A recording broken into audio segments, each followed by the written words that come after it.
राधे राधे। जय श्री कृष्णा, जय श्री श्याम। मेरे YouTube चैनल पर आपका बहुत बहुत स्वागत है, बहुत बहुत अभिनंदन है। तो आज फागुन मास के शुक्ल पक्ष की एकादशी, जिसका नाम है आंवला एकादशी। ये एकादशी बहुत ही पवित्र और पावन होती है। इस एकादशी के दिन अगर इंसान आंवले की जड़ में बैठकर पूजा करता है तो बहुत ही शुभ माना जाता है। आंवला दान करे, आंवले से ही फलाहार करे तो सभी पापों को नष्ट करने वाली एकादशी होती है। इस पर एक बड़ी सुंदर बड़ी पावन कथा है जो सदियों से चली आ रही है। कथा प्रारंभ करने से पहले कृपया लाइक सब्सक्राइब जरूर कर लें। तो मानदाता जी बोले, हे वशिष्ठ जी, यदि आप मुझ पर प्रसन्न हैं तो आंवला व्रत की कथा कहो जिससे मेरा कल्याण हो। तो वशिष्ठ जी बोले, हे राजन, सब व्रतों से उत्तम और अंत में मोक्ष देने वाला आंवला की एकादशी का वर्णन कहता हूँ। यह फागुन माह के शुक्ल पक्ष में आती है। इस व्रत का पुण्य 1000 गोदान के फल के बराबर है। मैं आपसे एक पौराणिक कथा कहता हूँ। एक वैदिक नामक नगर में ब्राह्मण, वैश्य, क्षत्रिय, शूद्र चारों वर्ण के लोग आनंद पूर्वक रहते थे। उस नगर में चैत्र रथ नामक चंद्रवंशी राजा राज्य किया करता था। वह बहुत विद्वान तथा धार्मिक था। वहाँ के निवासी वृद्ध से लेकर बालक तक प्रत्येक एकादशी का व्रत करते थे। एक समय फागुन मास के शुक्ल पक्ष में आंवला नामक एकादशी आई। उस दिन राजा से प्रजा तक और वृद्ध से बालक तक सब ने हर्षोल्लास के साथ उस एकादशी का व्रत किया। राजा अपनी प्रजा के साथ मंदिर में जाकर पूर्ण कुंभ स्थापित करके धूप, दीप, नैवेद्य तथा पंचरत्न, छत्र आदि से धात्री आंवले का पूजन करने लगे। वे सब धात्री की इस प्रकार स्तुति कर रहे थे, हे धात्री, तुम ब्रह्मा स्वरूपिणी हो, तुम ब्रह्मा जी द्वारा उत्पन्न हो और सारे पुण्यों पापों को नष्ट करने वाली हो। तुमको नमस्कार है, तुम अर्ध स्वीकार करो। तुम श्री रामचंद्र जी द्वारा सम्मानित हो। मैं आपकी प्रार्थना करता हूँ, मेरे समस्त पापों का हरण करो। उस देवालय में रात्रि को सबने जागरण किया। रात्रि के समय उस जगह एक बहेलिया आया और वह महापापी तथा दुराचारी था। वह भूख प्यासा था। वह उस जगह विष्णु भगवान की कथा एकादशी का मातम को सुनने लगा। बहेलिया ने उस रात्रि को अन्य लोगों के साथ जाग कर व्यतीत की। प्रातःकाल होते ही सभी लोग अपने अपने घर को गए। कुछ समय बीतने के पश्चात उस बहेलिया की मृत्यु हो गई। उस आंवला एकादशी के व्रत तथा जागरण के प्रभाव से उसने राजा विदुरथ के घर जन्म लिया। उसका नाम वसुरथ रखा गया। बड़े होने पर वह चातुर्वर्णी सेना के सहित तथा धन धान्य से युक्त होकर 10 सहस्त्र ग्रामों का पालन करने लगा।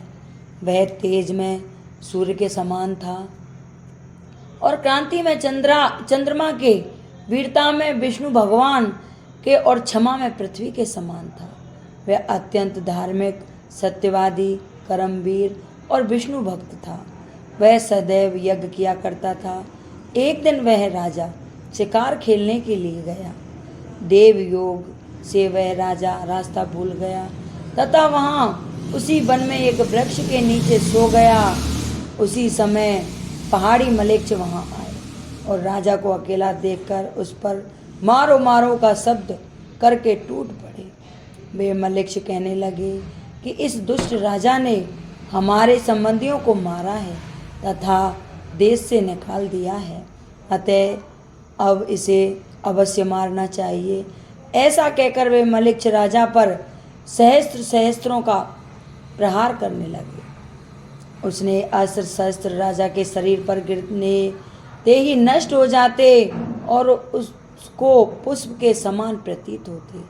उन मलेच्छों के अस्त्र शस्त्र उन पर उल्टा प्रहार करने लगे जिससे वे मूर्छित हो गए। उसी समय राजा के शरीर से एक दिव्य स्त्री प्रकट हुई, जो अत्यंत सुंदर तथा सुंदर वस्त्रों एवं आभूषणों से अलंकृत थी। उसकी भ्रुकुटी टेढ़ी थी, आंखों से लाल लाल अग्नि निकल रही थी। वह मलेच्छों को मारने दौड़ी और समस्त मलेच्छों को काल के गाल में पहुंचा दिया। अब राजा जब जगा तब इन मलेच्छों को मरा हुआ देखकर सोचने लगा कि इन शत्रुओं को किसने मारा है। जब राजा ऐसा विचार कर रहा था तब ही आकाशवाणी हुई और कहने लगी, हे राजन, इस संसार में तुम्हारी विष्णु भगवान के अतिरिक्त कौन रक्षा कर सकता है। इस आकाशवाणी को सुनकर राजा अपने नगर को वापस आ गया और सुखपूर्वक राज करने लगा। महर्षि वशिष्ठ जी बोले, हे राजन, यह सब आंवला की एकादशी के व्रत का प्रभाव था। जो मनुष्य इस आंवला की एकादशी का व्रत करते हैं वे सब प्रत्येक कार्यों में सफल होते हैं और अंत में विष्णु लोक को जाते हैं। तो भगवान विष्णु की शक्ति हमारे सभी संकटों को काट देती है। यह मनुष्य की ही नहीं, देवों की भी रक्षा पूर्णता करती है। इसी शक्ति के बल से भगवान विष्णु ने मधुकैटभ नामक दैत्यों का संहार किया था। इसी शक्ति ने उत्पन्ना एकादशी बनकर मुर नामक दैत्य का वध किया करके देवों की को सुखी किया था। केवल एक बार आंवले की एकादशी का व्रत करने वाले बहेलिया को जन्म जन्मांत तक विष्णु भगवान की कृपा प्राप्त हो गई। जब उस बहेलिया को कृपा प्राप्त हो गई तो हम भी तुच्छ प्राणी हैं। अगर इंसान चाहता है तो सब कुछ प्राप्त कर लेता है। तो हे एकादशी महारानी, जैसे उस बहेलिया को मुक्ति दी और इतना राजपाट से संतुष्ट किया, हे एकादशी महारानी, सभी पर ऐसे ही अपनी कृपा दृष्टि बनाए रखना और जो ये मेरी कथा सुने उनकी सभी मनोकामना पूर्ण करना।